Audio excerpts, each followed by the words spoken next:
All right, I'm going to be answering question 9 from problem set 6.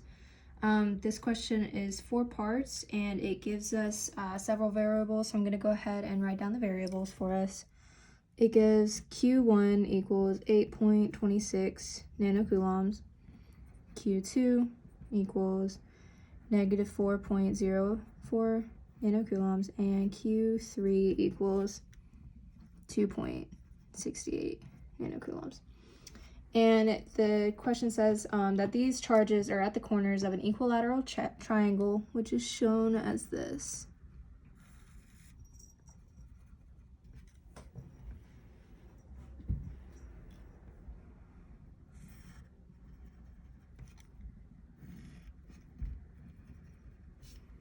Here is Q1, here is Q2, and here is Q3. This distance is L, this angle is alpha, and this is the x-axis, and this is the y-axis. All right, so the first question says the angle alpha is 60 degrees and L equals 0.595 meters.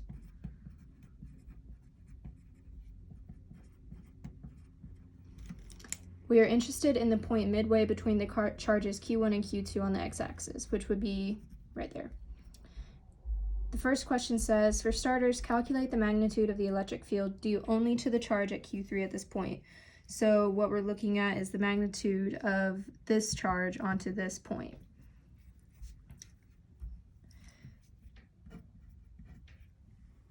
So for this, we're going to use the equation E equals KQ, and I'm going to denote that as 3 since we're looking at the third charge, and divided by R squared of 3. And just given the length of this, this is going to be KQ3 divided by L3 divided by 2 squared. And then we have KQ3. Then we simplify this, that becomes 3L divided by 4. And then we plug in 8.99 e to the 9th for K. Q3 is 2.68 e to the negative 9 because we converted those units. And then it's going to be divided by 3. L is 0.595 meters divided by 4. And so then the electric field onto the midpoint by charge 3 comes out to be 90.7. That one. And so that is the answer to the first part of this question. Then part B asks, calculate the magnitude of the electric field from all 3 charges at a midway point between the 2 charges on the x-axis. So we're still looking at this point, but this time we're considering all 3 of the charges. So for that, we're gonna calculate the individual electric field. So this is electric field 3. So I'm gonna go find electric field for 1. Again, we have KQ3 divided by R1 squared. This isn't KQ3, this is KQ1, which comes out to be KQ1 divided by, and let's see. So this one is going to be L squared divided by 4. And then for the second electric field, we have K charge 2 divided by R2 squared, which will be KQ2 divided by L squared divided by 4. Okay, so then to find the electric field of the x-axis, what we're going to do is sum these. So we have the electric field of the x-axis is equal to electric field of 1 plus the absolute value of the electric field 2. And so we're just going to sum these 2 equations right here. And that comes out to be 4K divided by L squared, K1 plus the absolute value, K2. Then we plug in our values for this. So we have 8.99 e to the 9 divided by 0.595 squared. And then we have 8.26 plus 4.04 e to the negative 9. and that comes out to be 1,249 in C for EX.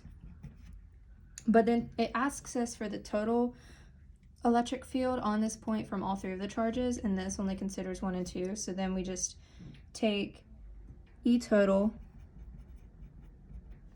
and that's going to be the square root of EX squared plus EY squared.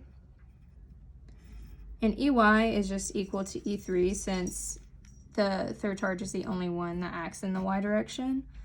So then we plug in our values for this. We have 1,249 squared plus 90.7 squared. And that comes out to be 1,252 n divided by C for part B.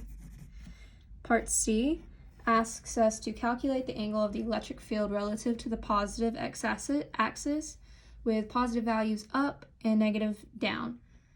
All right, so for this, we're going to take the equation tan of theta equals EX divided by EY. And we're looking for theta, so we rearrange this equation. Theta equals inverse tangent of EX divided by EY. And based on the positive and negative values, we're going to put negative 90.7 divided by 1,249. And so we get theta equals negative 4.15 degrees for part C. And finally, part D says, if a tiny particle with a charge Q equals 1.26 nanocoulombs were placed at this point, midway between Q1 and Q2, what is the magnitude of the force it would feel? Okay, and I see that you can't really see my paper, so I'm going to move it up a little bit without dropping my camera. Okay, sorry about that. Just going to keep going though after that focuses. All right, here we go. Don't have the best camera setup. All right, so for part D, we were given that the new charge is equal to 1.26 nanocoulombs. And we're asked what happens if we place it in the midpoint between Q1 and Q2. So to find that, we have F equals Q times the total electric field that we found up here. So that's going to come out to be 1.26 e to the negative 9 because we adjusted the units times 1,252. And that's going to be 1.578 e to the negative 6 n for part D.